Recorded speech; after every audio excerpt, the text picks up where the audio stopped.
Hey guys, this is Brad. Just wanted to take a minute to thank you, the listener, for listening and proving you have a growth mindset. Our mission is to curate information from the top influencers around the world. We provide you with real, actionable steps on how to improve in any and every area of your life. Whether you're an entrepreneur, C-suite executive, or just starting your journey of self-development, professional development is all about growth. And you know, if you're not growing, you're dying. If you enjoy this content, please help us by liking, sharing, and subscribing. Here we go. Hey everybody, this is Brad here with Professional Development, and today we're going to have a little bit different style of a podcast. We are going to let Connor Beaton from ManTalks give us a little bit of insight on how he has built a community around men and masculinity. Yeah, so this is a great question in many ways, and I'm just going to talk about how to build community in general because there's a few key components that I think are important. The first one is to know what your community actually wants from you. So what problem are you trying to solve for them? It's a really important piece to just begin with as you're flushing out or trying to identify the type of community that you want to build, whether it's a community around a podcast or around personal development, professional development.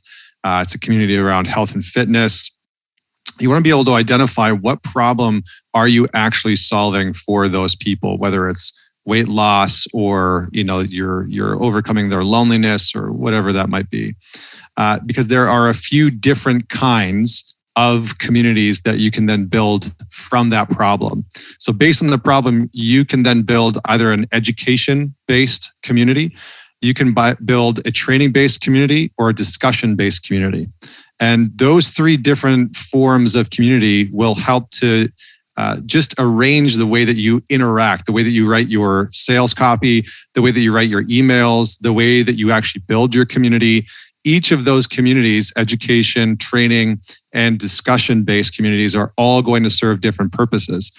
Now, if you're building a business, you might actually have, let's say, a discussion-based community that's free on Facebook or a different platform, and then a membership-based platform that is education-based or training-based higher up on your value ladder. But that's where you want to start. What problem are you solving? What is your community needing from you? And then are you designing an education-based, training-based, or discussion-based community? The next thing is realizing that consistency and value, consistency plus value, equals brand loyalty. So when you marry those two things together, it is incredibly important. What a lot of people fail at when they're building community is maintaining engagement. And so when you're developing a community, probably the most important part is that you need to be consistently offering value. Because if you're posting once a week, once a month, it's very hard for people to understand who you are, what you're talking about. So the reality is that when you're building community, you need consistency, and you need that consistency to tie into the problem that you're solving for those people. And you're going to want to also elicit what those people are wanting to talk about, what they're wanting to learn, what they're wanting to be trained on within that community. So finding a time to post regularly, finding a time to engage with your community regularly, finding a time to have regular events. Like, for example, when I started my company, we had our events on Mondays. We called it ManTalks Mondays. I like alliterations mostly because when people, there's so much information, there's so many communities out there, and alliterations, ManTalks Mondays, are very easy ways for people to remember them and have it sort of sit in their brains. So find consistency in your posting, in your content, in your conversations, in your events, in the way that you engage your community, and that will keep them coming back. The next thing is to make sure that you have an ethos or a code.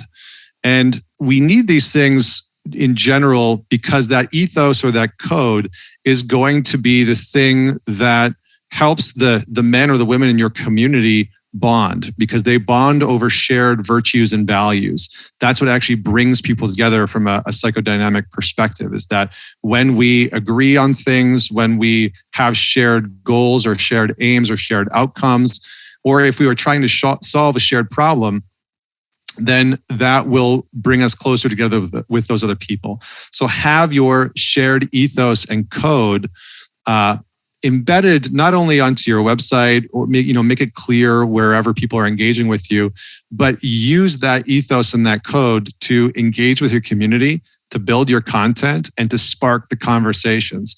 So for example, within the ManTalks Alliance, it's a group that I run. We have an ethos that says our mission is to define what it means to be a self-aware, high-performing, and self-led man in the world, the kind of man who leads himself with respect, compassion, and resiliency. And so right there, it gives them a sense of what they can expect. Next, it says the purpose is to connect with other high-performing men like yourself, share your challenges and triumphs in an open environment, and get the support you need to thrive while getting clear on exactly what you want in your life and how to achieve it. So there's the ethos for one of my communities. And in that ethos, it gives a man an understanding of what our virtues and values are, what they can expect, what's expected of them. So this is the next piece that's very important. Make it clear of how your community members can engage in the community. What's expected of them? Men especially want to be able to contribute, and women want to be able to connect. And so you have to make it very clear to them how they can engage, how they can contribute, how they can connect with the other people in the community. And whether you do that through the ethos, which you ideally should, also through guidelines of how it is expected of them to connect. So maybe you make a rule that people have to post once a week, or you make a rule that people have to engage a certain way with other people around discourse or discussion. So make it clear how people can connect and contribute. The next piece is know what you're teaching, aka know what your curriculum is. So if you are in the discussion-based, education-based, or training-based space, you need to know what it is that you're actually teaching people, what you're actually educating them on. So have a basic understanding of your curriculum. What are some of the components, the pillars of what you're actually teaching people? And finally, elicit feedback. So every once in a while, your community should be questioned as to how that community can be improved. So what do they see as being missing within the community? What could make it better? And the beautiful thing is that those people will tell you how, if they are invested in the community, which, by this point, you've probably got some investment from them. But if they're invested in the community, they will tell you exactly what they think you should do to improve the quality and the value and the consistency of that community. And then finally, the bonus point, don't be afraid to ask the people in your community to tell other people about the community. The people in that space are going to be your fans. They're going to be your promoters. And one of the things that people often don't do, what they forget to do because they're afraid to offend somebody or they don't want to ask them for it, is to ask the people in the community to actually bring that knowledge out. So we have something called Man It Forward in our space. So within the Alliance, I'll usually say, once a month, hey, Man It Forward, tell a guy about this group. Or on my podcast, I'll say Man It Forward and share this episode with somebody. And that's a call to action where people that are engaged, that are promoters of your brand, that are promoters of your community, are incentivized to actually share what they are engaging with. Because again, we want to be able to contribute, we want to be able to connect. And so you need to give them the means and the permission and the call to action to do so. So those are the main pillars that I've found to work really well in terms of building a community. And I hope that you enjoy them.